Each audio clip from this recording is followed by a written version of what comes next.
this point in the summer, many of you are probably noticing that there are no buses clogging up your morning or afternoon commutes. Do you know why? Just like Mr. Alice Cooper used to sing, and let's face it, probably still does, that song is a staple about this time of year, and it makes the guy a mint. School's out for the summer. Well, for everyone but people like you who are taking summer classes. So, school's out for some, but not all. Sorry.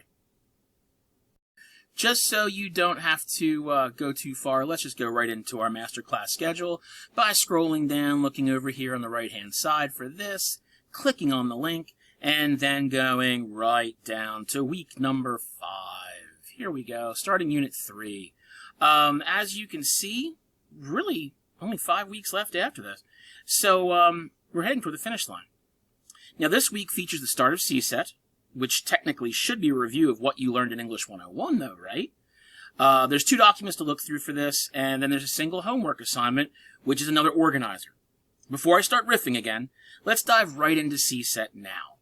So clicking on What is CSET takes us here, and in this What is CSET, we introduce, or if you had me or other teachers like me in English 101, reintroduce the introduction of the source material into your writing by a 4-step process known as CSET.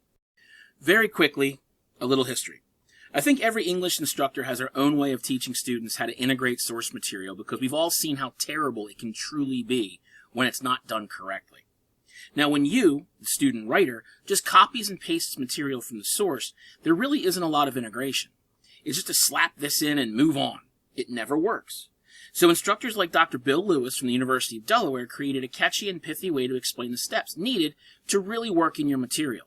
Now, my own method also had 4 steps, which were practically identical to this, but I named mine the Shun method, but that's a story for another time, folks. So knowing that pretty much sums up every English teacher that has had a version of this method. What is it? Well, according to Dr. Bill Lewis at the University of Delaware, the CSET method features 4 parts: claim, setup, evidence, and tie-in. It prevents you from just smacking in the material and moving on. It weaves external references and your own ideas together to create a readable paper. So let's chat about each section really quickly, shall we? Claim is literally what you're trying to prove within the section that you're writing. Sometimes it ends up being a topic sentence, the first sentence in a paragraph that tells your reader exactly what the remainder of that paragraph will include. Sometimes the claim will actually be more focused by being a subpoint of the paragraph. So you may have several claims in a single paragraph depending on the initial topic sentence and how in-depth you want to go. Regardless, the claim will show your reader what you're trying to prove, and they will assume that what follows will provide the source to prove it. Now, setup is literally the material to introduce your source material to the reader.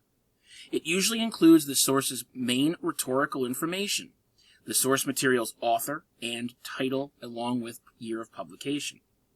After that, you can really add whatever else you'd like to fully flesh out and underline the credibility of that source.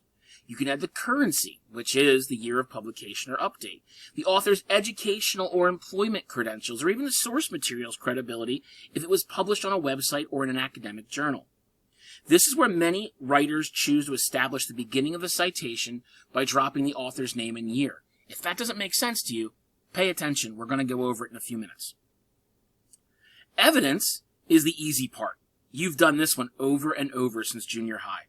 This is where you either provide your direct quote or, better yet, your paraphrase of the material, followed by, the last part of your citation.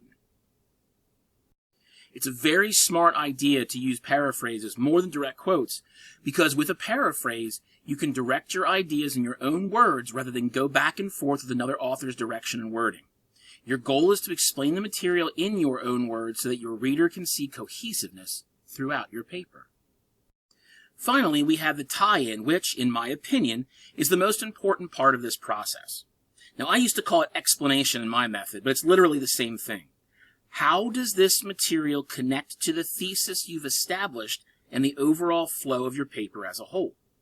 How does this specific paraphrase, or direct quote, but it should be a paraphrase, affect the argument of your paper, and why was it important enough to include within the explanation of this point set forth in the claim? Now, many of you who have not used CSET before just slap a quote in there and move on before complaining that there's no way you could make the page length requirement. If you actually take your time and run your quote or paraphrase through CSET or my shun method, same thing, there's no way you won't make that minimum length. Instead of a 1 or 2 sentence quote, you're now adding a minimum of 4 sentences onto each instance. It's truly awesome. So going back, we see that the next part is writing samples with and without CSET. So clicking on there, we get over to this, and it's an example of how much difference CSET makes. Now, I also have a Word document, which we're going to see in a few minutes.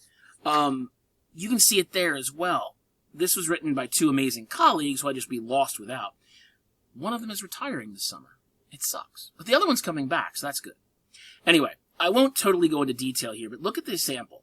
Just from glancing over the overall length of paragraph 1 versus paragraph 2, you can kind of see what difference CSET makes.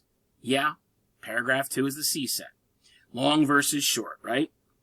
The detail is lacking. With CSET, the sentences are involved with the ideas are clearer, the complexity is there, and so is the minimum length. And if you want to go through, you can kind of look at the CSET breakdown of everything in here, and I'll show you, and that's nice, but like I said, I have a document to show you. It's beautiful, isn't it? You can see that there's not just one claim, one setup, one piece of evidence, or one tie-in for each paragraph either.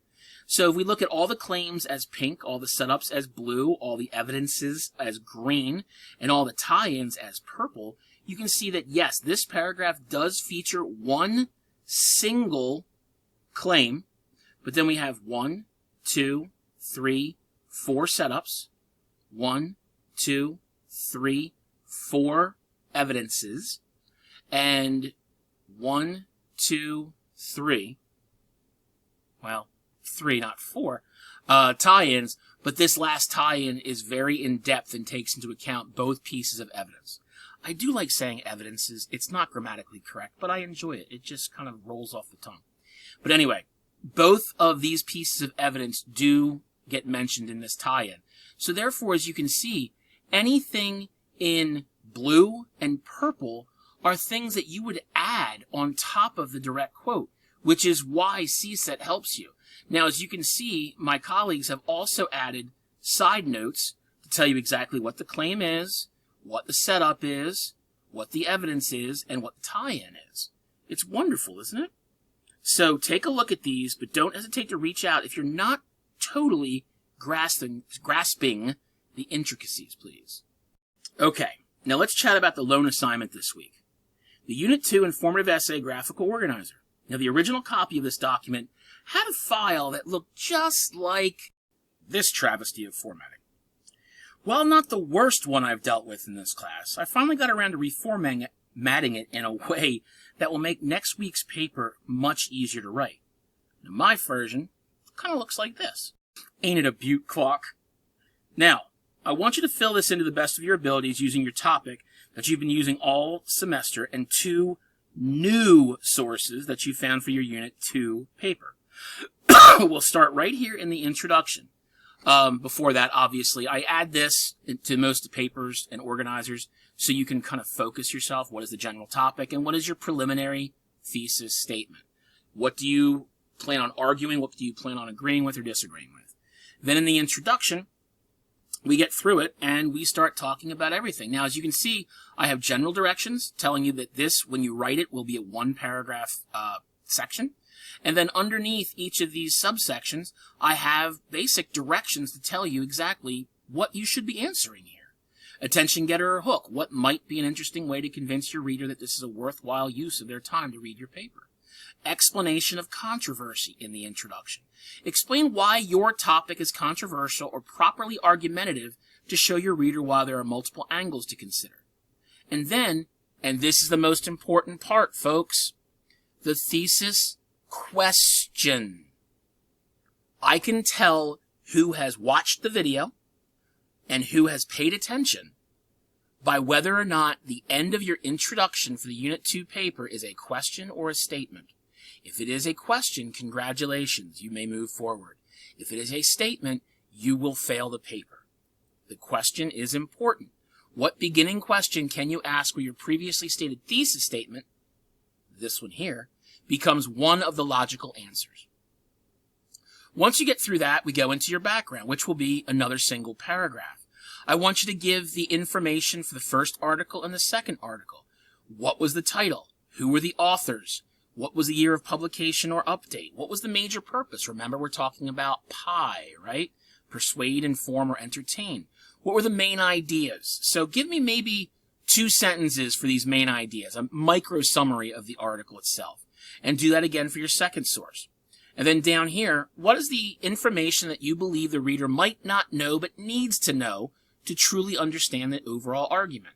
So you've been doing the research. I haven't. What would you like to explain to me so I understand it as well as you do? What information would you have needed to look up so you can inform your reader of that?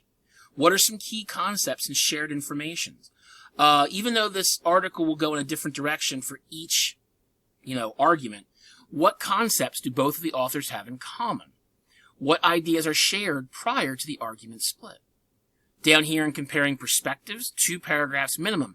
As you can see here, if you go back to your Unit 2 article selection and comparing author perspectives brainstorming document, which you turned in week 4, you should see a minimum of 3 points you've already selected, but I'm only asking you to put 2 in here. So what was the first one you chose? What was the second one you chose? What was the evidence from the first article to support that? What was the article's evidence in that one to support the second article? And what sort of ideas have you generated for your tie-in? How do these both go together?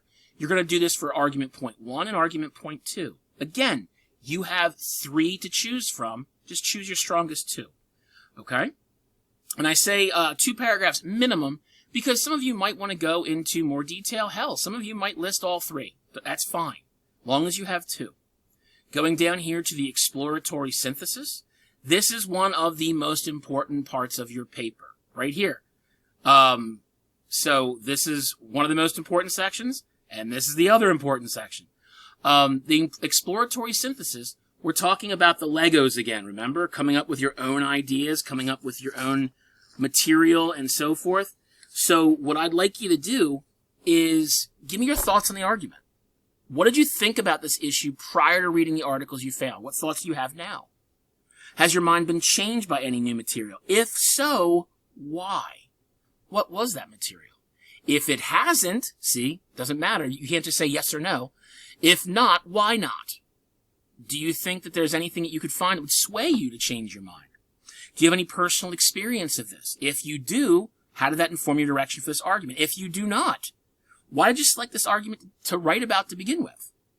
And do you think you're going to need further research? If so, what? If not, why not? Your conclusion will be a single paragraph, call to action ideas. What do you want your readers to know, to see, or to do with this new information? And then, from the top, right up here, the thesis question. You're going to answer this thesis question in a single sentence, and you're going to put that answer right here. This will become your thesis statement, which you will take with you into Unit 3. Okay? And then, of course, Unit 1, or Source 1 and Source 2's references, please. And again, I've linked the Purdue OWL page right here. All you have to do is click on it, and off you go. Okay? Hopefully, that makes sense. Hopefully, you don't have any problems with it, and everybody is in good shape. That's all, folks. It's not the shortest video, but it's still not 15 minutes, so I'm pretty happy about that. There's a lot to get through again, and I wanted to make sure that you understood just how to do CSET and just how to do that organizer. It was really important, but I'll shut up now. I hope everyone has a great week. Please feel free to reach out to me early in the week for help, and stay safe. See ya.